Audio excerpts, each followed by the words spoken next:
செல்வி சோமுக்கில பார்க்க போறது உளுந்தங்கஞ்சி தான் பார்க்க போறோம். அதுக்கு ஒரு கப்பு உளுந்து எடுத்து 3 மணி நேரம் ஊற வச்சிருக்கோம். அதை அரைச்சிப்போம்.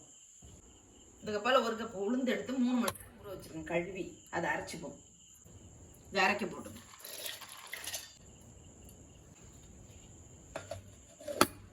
அரைச்சிப்போம்.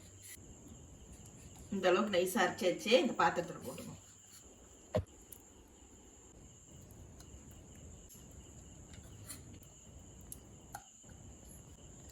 தண்ணி கழுவி இதில் ஊற்றிப்போம்.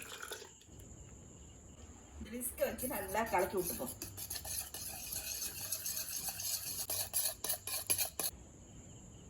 ஒரு லிட்டர் அளவுக்கு தண்ணி ஊற்றிருக்கேன். அப்போதான் நல்லா வேகும். மாவு வெந்து வரணும். நல்லா கலந்து விட்டாச்சு. இப்போ அடுப்பில் எடுத்து வச்சுப்போம். ஒரு 1/4 ஸ்பூன் உப்பு போட்டுப்போம். அடுப்பத்தை வச்சாச்சு. இப்போ கரண்டியை நல்லா கிண்டி விட்டுப்போம். உளுந்து மாவு வெந்து வர்ற அளவுக்கு நல்லா வெந்து வரணும்.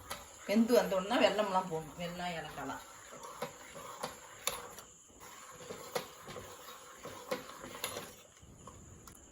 வெந்து வர்றது கலர் கொஞ்சம் மஞ்சள் கலராக வரும் மாதிரி அதில் தெரியும். இடுப்புக்கெல்லாம் நல்லா பலமானது.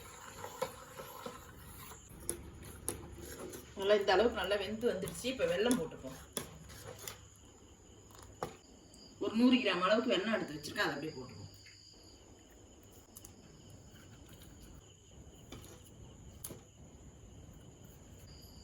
நல்லா கிண்டி விட்டுருவோம்.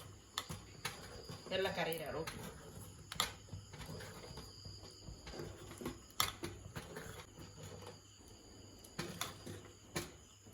வெள்ளம்லாம் நல்லா கரைஞ்சிருச்சு. இப்போ ஏலக்காய் தூள் 1 ஸ்பூன் போட்டுக்கணும்.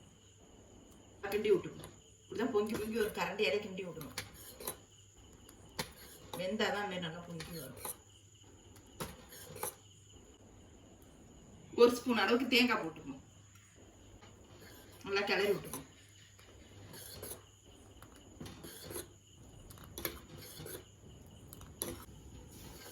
நல்லா கிளறி விட்டுக்கணும். இந்த இடுப்புக்கெல்லாம் நல்லா வேலாம் இது குடிச்சா நல்லா உடம்புக்கு சத்து இந்த கஞ்சி. உளுந்தங்கஞ்சி ரெடி ஆயிடுச்சு. இப்போ இறக்கி வச்சுப்போம்.